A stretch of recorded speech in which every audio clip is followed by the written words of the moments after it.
Қазақстан Ресейдің құрамына кіру үшін Қазақстан мен Ресей одақтас мемлекет деген декларацияға қол қойылды. Қараңыздар, Беларусь 90 жылдары Беларусьта міне Ресей мен Беларусьтың арасында осындай одақтас мемлекет деген декларацияларға қол қойылды.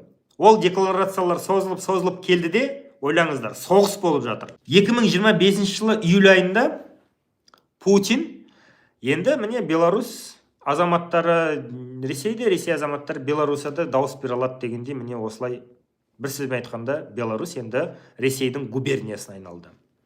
Мысалы қазір айтып жатырмыз ғой, Татарстан, Башқұртстан, Чечня деген сияқты. Міне Қазақстанда ертең тура солай Қырғызстаны бар, Ресейдің құрамында болады. Бұның барлығы неге келіп соғады, білесіздер ме? Путин мынау Украинаға қарсы соғыс жасап, қанды қол соғысын жүргізіп жатыр ғой. Тұрады да айтады Путин: "Ой, Орталық Азияда міне қазақтар бар, қырғыздар бар, қазір мен бұларға 2-3 мың доллар төлесем, былай ақ барады" дейді. В Казахстане там сколько уже 17, более 20, ну представляете, я уже не говорю о других странах. Ну, какой ресурс колоссальный.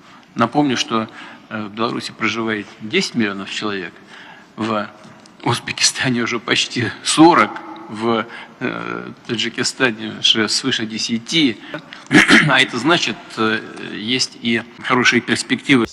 До войны жил охуенно, и работа у меня была, и все у меня было, и квартира, блядь, в Лисичанске. А сейчас я, сука, в яме в этой, блядь, ползаю из-за таких, сука, как ты, блядь. Алатта 2-3 мың доллар дейді, сіздердің бала шағаларыңызды алып соғысқа жібереді.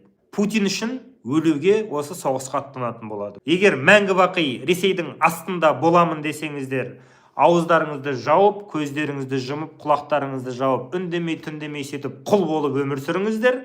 Егер де Ресейдің астында болмаймыз, бұл қанішер жүйенің, қанішер түрменің астында болмаймыз, күресеміз десеңіздер, жасырын ұяшық құрыңыздар, штабқа байланысқа шығыңыздар, белсенді қаржыландырыңыздар, инвестиция жасаңыздар, солай режимге қарсы күресіңіздер.